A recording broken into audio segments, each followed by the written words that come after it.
Number 1 का मंदिर, कोई ऐसा दूसरा मंदिर नहीं होगा। बोलो विवाद सदा सदा के लिए समाप्त हो गया। भगवान जहां हो वहां विवाद कैसे हो सकता है? जहां आश्रम में विवाद है वहां ले चलिए, विवाद को मैं समझूंगा और विवाद का मैं निस्तारण करूंगा। आप उस आश्रम की ओर ले चलिए जहां विवाद की स्थिति हो। गौतम ऋषि का आश्रम था। आश्रम में घटना बहुत बड़ी घट चुकी थी और जैसे विश्वामित्र जी राम जी को लेकर पहुंचे तो वास्तव में वहां स्थिति क्या हो गई? वहां स्थिति ये थी कि आश्रम एक दीख मगमाही और खग मृग जीव जंतु तह नाही। उस आश्रम में पशु पक्षी पलायन कर गए। आश्रम से ही पशु पक्षी पलायन कर गए। उस आश्रम में वृक्ष थे वो सूख गए। याद रखना, जहां प्रकृति हरी भरी ना हो, निश्चित रूप से ये समझना चाहिए रूठ गई है प्रकृति। उस आश्रम के जितने भी वृक्ष थे वो सब सूख गए थे। सारे के सारे वृक्ष जो है सूखे नजर आ रहे थे। पशु पक्षी सब पलायन कर चुके थे। बड़े सुंदर हिरण रहते थे, बड़े सुंदर पक्षी रहते थे, लेकिन सारे पक्षियों ने पशुओं ने पलायन कर दिया। हिरण आदि भाग गए। सूखे वृक्ष थे, वहां की हरितमा नष्ट हो गई थी, उदासीनता छाई थी। भगवान राम ने कहा कि ये आश्रम यही है। हाँ, यही आश्रम। आंख बंद की राम जी ने कहा, गुरुदेव समस्या तो बड़ी जटिल है लेकिन समाधान होना चाहिए। का थोड़ा सा कृपा करो, तो आ ही गए हो तो आगे तो बढ़ो। जब आ ही गए हो तो थोड़ा आगे बढ़ो आश्रम में। और जैसे भगवान ने आश्रम में कदम रखा तो भगवान श्री राम उदास हो गए। उदास हो गए क्योंकि वृक्ष सूखे थे। जहां प्रकृति की हरितमा नष्ट हो जाती है, वृक्ष सूख जाते हैं, भगवान उदास हो जाता है। याद रखना, भगवान उदास हो जाता है। इसलिए भगवान को उदास मत करना, नहीं तो खामियाजा भुगतना पड़ेगा। भगवान ने कहा, ये दुर्दशा देख रहा हूं, बड़े बड़े वृक्ष सूख गए। अरे थोड़ा आगे तो बढ़ो। और राम और जैसे भगवान राम आगे बढ़े तो देखा क्या, एक पत्थर की चट्टान। उस पत्थर की चट्टान पर एक आश्चर्य है। क्या आश्चर्य है? एक हरा भरा पौधा। देखो, जहां वृक्ष सब सूख गए हैं और पत्थर की चट्टान पर एक हरा भरा तुलसी का पौधा, बिल्कुल हरा भरा सुंदर। भगवान ने कहा, अरे ये तो आश्चर्य है, बड़े बड़े वृक्ष सूख गए, पत्थर के ऊपर तुलसी का पौधा हरा भरा। जैसे ही समीप में पहुंचे तो नारी की आकृति बनी हुई थी। पत्थर में नारी की आकृति, वो पत्थर नहीं था। गौतम ऋषि की पत्नी अहिल्या ही पत्थर की हो गई थी। तो पत्थर की आकृति में नारी को देखा, पत्थर में नारी की आकृति को देखा तो भगवान ने कहा, गुरुदेव एक बात समझ में नहीं आ रही है। क्या? कि ये पत्थर तो है लेकिन नारी की आकृति में पत्थर है। कहा, ये पत्थर नहीं है, ये नारी ही है। फिर कहा, ये पत्थर बन गई है। गौतम नारी शाप बश उपल देहि धर धीर,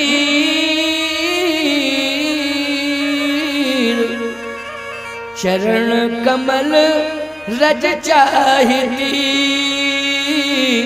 कृपा करहु रघुवीर। हे राम जी, ये गौतम नारी श्राप बश, गौतम ऋषि की पत्नी अहिल्या है। श्राप के कारण ये नारी से पत्थर बन गई है। नारी से पत्थर हो गई। हाँ, श्राप के कारण। श्राप क्यों दिया गौतम ऋषि ने?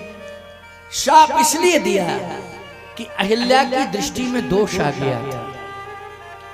गुरुदेव, क्या दोष आया? दोष यही आया कि इंद्र से प्रभावित हो गई थी। भगवान ने कहा, तो इंद्र का भी तो दोष है, केवल अहिल्या का ही दोष नहीं है, दोष तो इंद्र का भी है। अहिल्या स्वर्ग गई थी कि स्वर्ग से उतर के इंद्र आया था? यहाँ पहले आप ये बताएं। अगर अहिल्या स्वर्ग गई हो तो अहिल्या ज्यादा दोषी है। और इंद्र यदि आया है आश्रम में, कहे कि इंद्र आया था, लेकिन कोई आ जाए तो दोष माना जाएगा। कहा ये बताइए समय क्या था? बोले अर्धरात्रि में आया। भगवान ने कहा ये सबसे बड़ा दोष है, किसी के घर में अर्धरात्रि में आने की कोई आवश्यकता नहीं है। बोलो है क्या? अर्धरात्रि में आने की कोई, आधी रात पे, याद रखना ये आदत गलत है, इसमें सुधार करो। कभी कोई विषम विशेष परिस्थिति पड़ जाए तो अलग बात है कि तुम किसी के घर आधी रात को पहुंच जाओ, लेकिन आधी रात में तुम पहुंच रहे, समस्या उसके घर में पैदा हो। कैसे? अगर आप आधी रात पर पहुंचते हो तो घर का स्वामी जरूर कहेगा भैया भोजन कर लो, धर्म कहता उसको भोजन कर लो। अगर तुम समझदार हो तो कह दोगे नहीं नहीं नहीं, भोजन की जरूरत नहीं है, केवल जल ग्रहण करके सो जाऊंगा, तब तो ठीक है। और वास्तव में तुम भूखे हो और उसने कहा भोजन कर लो और तुमने कहा हाओ करेंगे। अब बताओ समस्या पैदा हो गई रात को कि नहीं? अब पत्नी से वो कहेगा, पत्नी से कहेगा कि मेहमान आ गए हैं, भोजन तैयार करो। तो पत्नी ईमानदारी से बताओ, अगर गर्मी का महीना है तो पत्नी क्या कहेगी? पत्नी यही कहेगी कि महीना देख रहे हो क्या है और टाइम देख रहे हो क्या है, तुम्हारे मेहमानों का दिमाग खराब है क्या? समझाते नहीं हो कैसे तुम्हारे मेहमान हैं? ना तो समय देखा कि गर्मी पड़ रही है और ना टाइम देखा कि रात का 12-1-2 बज रहा है। अरे फिर भी तुम बना दो, बना दो। तो तुरंत कहेगी सिलेंडर खत्म हो गया, सिलेंडर खत्म हो गया, अब जब गैस ही नहीं है। अच्छा लकड़ी से कोई बनाना नहीं चाहता है, कंडे लकड़ी से, सिलेंडर खत्म। अरे तो सिलेंडर खत्म हो गया है, तब तो समस्या है, अब क्या करें? तो पत्नी कहती है एक काम करो, अगर हमारी बात मानो तो क्या, तुम मेज को थपथपाना शुरू करो, हम रोना शुरू करें, मेहमान अपने आप चले जाए, अपने आप रहेगा कोई जिस घर में ये हालात होंगे। तो बोला आप देखो प्रयास करते तो उसने मेज को थपथपाना शुरू किया, उसने रोना शुरू किया। मेहमान बोले यहाँ महाभारत शुरू हो गया, मेरे आने से फायदा क्या है, इसलिए चला जाना चाहिए। अच्छा मेहमान थोड़ा सा आगे निकले और रोना बंद, क्योंकि वो तो नाटक था। मेहमानों ने कहा कि इतनी जल्दी कोई रोना बंद कर दिया, ये तो समझ में बात नहीं आ रही। मेहमान बेशरम थे, तुरंत आ गए, बेशरम मेहमान थे, तुरंत लौट के आ गए। अच्छा जैसे ही आए तो वो मालिक शर्म के मारे कहता अरे आप क्यों चले गए थे?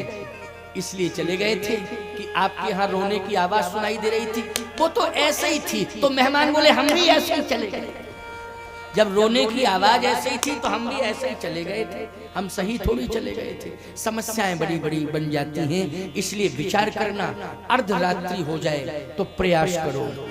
विशेष विषम परिस्थिति अगर है तो जरूर प्रयोग करो किसी के घर का, नहीं तो समय टालने की कोशिश करना चाहिए। क्यों आया अर्धरात्रि में इंद्र? इसलिए इंद्र को भी दंडित करना चाहिए। अगर अहिल्या को श्राप दिया है तो दंडित इंद्र को भी करना चाहिए।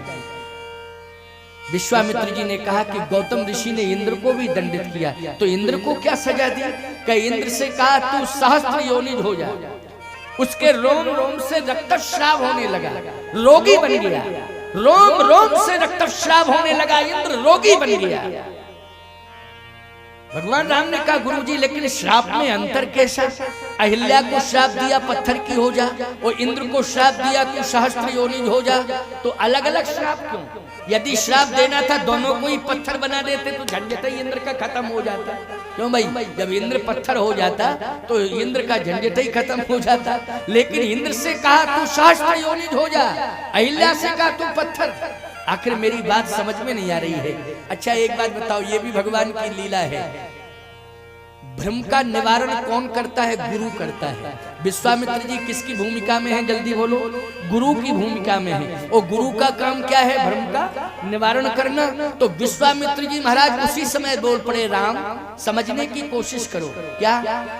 इंद्र देवताओं का राजा है, स्वर्ग का अधिपति है। हाँ, तो देवता स्वर्ग में क्या कर रहे हैं? भोगों को भोग रहे हैं। क्या कर रहे हैं? भोगों को भोग रहे हैं। हाँ। अच्छा ठीक है, भोगों को भोग रहे हैं देवता स्वर्ग में। इंद्र भी यही कर रहा है, वो तो राजा है देवताओं का। लेकिन अहिल्या कौन है? अहिल्या कौन है? ये ब्रह्मा की पुत्री है। और ब्रह्मा बुद्धि का देवता है। बोलो ब्रह्मा किसका देवता है? अहंकार शिव बुद्धि अज मनस चित्र महान, मनस चित्त महान। जैसे चंद्रमा मन का देवता है, वैसे ही ब्रह्मा बुद्धि का देवता है और शंकर अहंकार का देवता है। बोलो है कि नहीं? तो ब्रह्मा बुद्धि का देवता है। जब ब्रह्मा बुद्धि का देवता है तो ब्रह्मा की पुत्री है अहिल्या, तो अहिल्या का संबंध बुद्धि से होगा कि नहीं होगा? बुद्धि से होगा। हे राम, जब बुद्धि वासना की ओर आकर्षित होती है तो बुद्धि में जड़ता आ जाती है। बोलो बुद्धि में क्या आ जाती है? जड़ता आ जाती है। याद रखना, जड़ता आ जाती है। अहिल्या ब्रह्मा की बेटी है, ये बुद्धि की प्रतीकमान मूर्ति है। और बुद्धि जब वासना की ओर आकर्षित हुई तो बुद्धि में जड़ता आ गई, और जब बुद्धि में जड़ता आ गई तो गौतम ऋषि ने यही कहा कि तेरी बुद्धि वासना की ओर आकर्षित हुई है, इसलिए जाओ मैं श्राप देता हूं कि बुद्धि में जड़ता आ जावे, इसलिए अहिल्या पत्थर की हो गई। जड़ पत्थर होता है। बोलो पत्थर क्या होता है? जड़ होता है। लेकिन इंद्र को क्या कह दिया? इंद्र से ये कहा कि तू भोगों पर ज्यादा आकर्षित रहता है, इसलिए जो भोगों पर ज्यादा आकर्षित रहता है वो रोगों से ग्रस्त जाता है। जा मैं तुझे रोगी बना देता हूँ। इसलिए इंद्र के रोम रोम से रक्तस्राव होने लगा। जो भोगों में ज्यादा आसक्त होता है वो रोग उसे जकड़ लेते हैं, रोग उसे प्रभावित कर लेते हैं। इसलिए भोगों से हमें दूर रहना चाहिए, क्योंकि जितने भी रोग हमारे जीवन में आए हैं वो भोगों के कारण आए हैं। किसके कारण आए हैं? भोगों के कारण। इसलिए रोगों से बचना है तो हमें भोगों से परहेज रखना पड़ेगा, इससे दूरियां बनानी पड़ेगी। अब उद्धार कैसे होगा? कहा उद्धार तो राम, जड़ता किसी की समाप्त होनी है तो जो चेतन का जड़ करे वो जड़े करे चेतन। ये सामर्थ्य तो आप में है कि जड़ को चैतन्य और चैतन्य को जड़, ये आप बना सकते हो। तो इसकी जड़ता को आप दूर करो। तो जड़ता दूर कैसे होगी? का इसके ऊपर चरण रख दो, चरण रख दो। एक बात आपको बताएं, आप लोग संत महात्माओं को घर में बुलाते हो तो क्या कहते हो? महाराज जी चरण रख दो। क्या कहते हो? आप अपना चरण रख दो।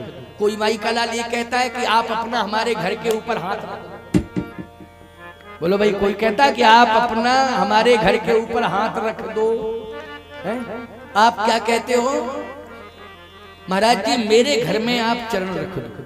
अच्छा एक बात और बता मैं आपको, सत्य कह रहा हूं, आप जब भी याचना करते हो तब यही कहते हो थोड़ा चरणों तक दे दो। क्या कहते हो? जल्दी बोलो। संत हो, सदगुरु हो तो उससे क्या कहते? आप थोड़ा सा चरणोदक दे दो। क्यों? कोई माई का लाल ये कहता आप अपना मुखोदक दे दो। बताओ, कोई कहता हो तो बता दो। यही कहते हो आप अपना थोड़ा सा चरणोदक दे दो। इसका मतलब है विशेषता चरण में है। जितने शरीर के अंग हैं उनमें विशेषता किसमें है? चरण में है। नव कंज लोचन कंज मुख कर कंज पद कंजारणम। हम जितने भी संत भगवान की आरती करते हैं तो चरण से शुरू करते हैं। कहां से शुरू करते हैं? चरण से शुरू करते हैं प्यारे। चरण की बड़ी विशेषता है। श्री गुरु पद नख मणिगण ज्योति सुमरत दिव्य दृष्टि, दिव्य दृष्टि ये होती सुमरत।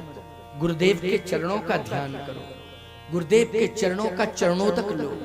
चरणोदक लेने से क्या होता है? बोले उद्धार होता है। विश्वामित्र जी ने कहा राम भद्रजू चरण तो रखो इसके ऊपर, उद्धार हो जाएगा, इसकी जड़ता दूर हो जाएगी। भगवान ने कहा चरण वैसे हम रखना नहीं चाहते हैं, लेकिन आप कह रहे हो तो हम चरण रखे देते हैं। रखना क्यों नहीं चाहते हो? इसलिए नहीं रखना चाहते हैं क्योंकि आप समझ रहे हैं ऋषि पत्नी है, हाँ, और मैं हूं रघुवंशी, क्षत्रिय हूं, क्षत्रिय वंश में मेरा जन्म हुआ है। यदि मैं ऋषि पत्नी के ऊपर चरण रख दूंगा तो अपराध बन जाएगा। विश्वामित्र जी ने कहा, फिर कहा रघुवंशी और सूर्यवंशी। आप रघुवंशी और सूर्यवंशी ये तो लीला है आपकी, लेकिन वास्तविक स्वरूप तो आपका व्यापक ब्रह्म निरंजन निर्गुण विगत विनोद। ये बिन पग चले सुने बिन काना, कर बिन कर्म करे बिन नाना। आनन रहत सकल रस भोगी, बिन बानी बख्तावर जोगी। तन बिन परस नैन बिन देखा, लहे घ्राण बिन बास असैसा। सो सब भांत अलौकिक करनी, महिमा जासु जाए नहीं बरनी। जे यूं गावह वेद बुध, जाए धरे मुन ध्यान। सोई दशरथ सुत भगत हित, कौशलपति भगवान। आप भगवान हैं, इसलिए भगवान भक्त का उद्धार करता है तो चरण से ही करता है, इसलिए चरण रखिए। भगवान ने कहा आप कह रहे तो मैं रखे देता हूँ। गौतम नारी शाप बस, उपल देह धर धीर। चरण कमल रज चाहिती, कृपा करहु रघुवीर। और जैसे भगवान ने चरण रखा, लेकिन न हिली न डुली न बोली, ज्यों की त्यों रही। न हिली न डुली न बोली, ज्यों की त्यों।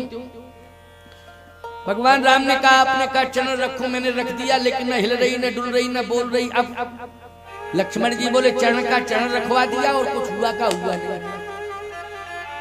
विश्वामित्र जी ने कहा राम चरण तो रख दिया है, लेकिन कहीं ना कहीं फॉल्ट है, इसलिए करंट सप्लाई नहीं हो। पावर सप्लाई क्यों भाई? पावर सप्लाई होना चाहिए, पावर सप्लाई होगा तभी ना ये सब प्रकाश होगा। तो मैं क्या करूं? आपने कहा चरण रखो तो मैंने चरण रख दिया, अब उद्धार नहीं हो रहा तो मैं क्या करूं? आंख बंद कर ली विश्वामित्र जी ने, और जैसे ही आंख बंद की बोले मैं समझ गया समझ गया समझ गया। राम जी ने कहा क्या समझ गया? क्या समझ गए? विश्वामित्र जी ने कहा ये समझ गया मैं कि आपने चरण रखा है, तो चरण आपने कहा चरण रखो, मैंने रख दिया, लेकिन उद्धार इसलिए नहीं हो रहा है क्योंकि चरण रज नहीं डाली। जब तक चरण रज नहीं डाली जाएगी तब तक उद्धार नहीं होगा। इसलिए चरण कमल रज चाहिती, रज चाहिती, रज डालो।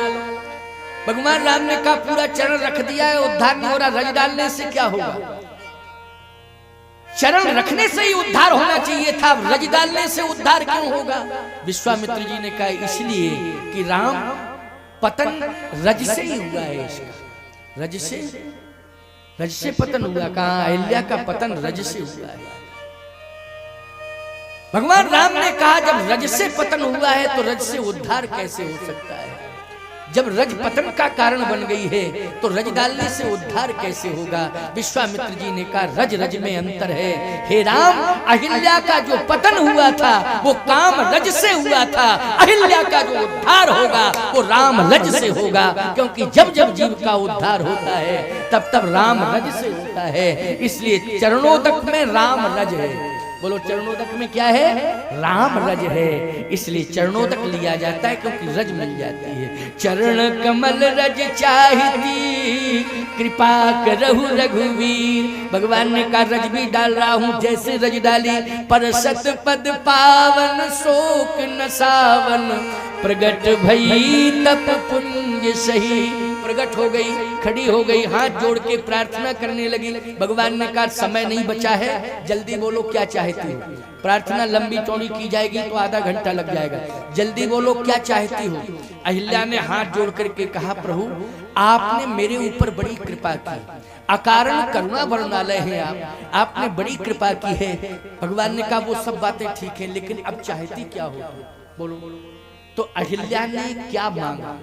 अहिल्या ने जो मांगा उसको सुन लो ठीक से, और सुन करके समझ लो कि अहिल्या मांग क्या रही है। अहिल्या ने जो मांगा है उसमें ये स्पष्टीकरण हो गया है कि अहिल्या ने अपनी गलती को स्वीकार किया है, और अहिल्या ने गलती को स्वीकार करने के बाद भगवान से क्षमा मांगी है, और क्षमा मांगने के बाद भगवान को ये आश्वासन दिया है कि अब मैं दोबारा गलती दोहराऊंगी नहीं।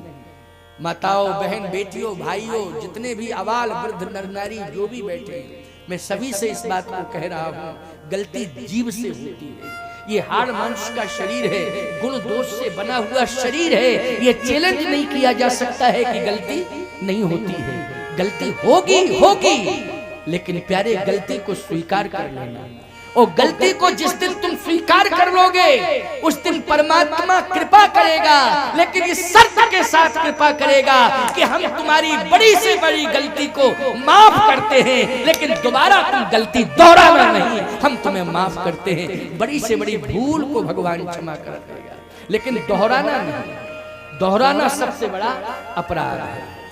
अहिल्या ने यही कहा कि मुझसे भूल हो गई, भूल हो गई तो अब मैं कभी गलती दोहराऊंगी। तो चाहती क्या हो, क्या चाहती हो? मैं यही चाहती हूँ कि जहां मेरा पति है मुझे वहीं भेज दो। परमात्मा सामने खड़ा है, नहीं तो कह देती है कि बस चरणों में जगह दे दो। कह सकती थी कि नहीं?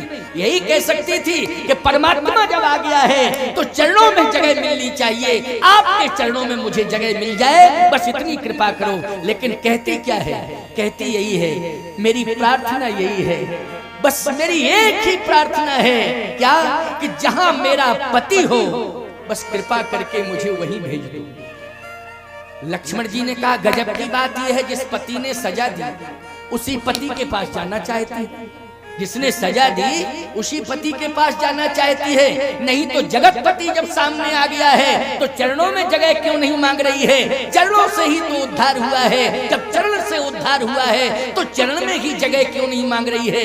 पति ने दंडित किया है, सजा दी है, तो पति के पास ही क्यों जाना चाहती है? अहिल्या ने कहा, सुन लो छोटे ठाकुर लक्ष्मण कुमार, सुन लो मेरी बात को, मेरा पति महान है, मेरा पति इतना महान है कि मेरे पति से बड़ा कोई महान नहीं होगा। क्या तुम्हारे पति ने तुमको ऐसा श्राप दिया कि तुम पत्थर की हो गई हो, तुम पत्थर की हो गई? श्राप मिला कि नहीं मिला? अहिल्या कहती है, श्राप नहीं, मुनि श्राप जो दीन्हा अति भल कीन्हा, परम अनुग्रह में माना। मेरे पति ने जो मुझे श्राप दिया है, दुनिया वालों को लगता है कि श्राप दिया है, मैं आज घोषणा करना चाहती हूँ कि मेरे पति का श्राप नहीं था, वो मेरे पति का वरदान था। क्या था? श्राप नहीं था, मेरे लिए वरदान था। कहा कैसे? अगर मेरा पति मुझे श्राप ना देता तो आज मुझे भगवान का दर्शन कैसे मिलता? मेरे पति का श्राप वरदान बन गया, जो आज परमात्मा का मुझे दर्शन मिल गया। और परमात्मा का दर्शन यदि मिल गया है तो परमात्मा से यही चाहती हूँ कि जिस पति ने परमात्मा से जोड़ा है उसी पति के पास मुझे भेज दीजिए, मेरा उद्धार हो जाएगा, मेरा कल्याण हो जाएगा। बिना पति के मेरा उद्धार होने वाला नहीं है। इसलिए गई पतिलोक आनंद भरी। कहां गई है? गई पतिलोक आनंद भरी, पति के पास पहुंच गई। गौतम ऋषि के चरणों से भगवान ने जोड़ दिया। देखो भाई, भगवान का काम क्या है? जोड़ने का।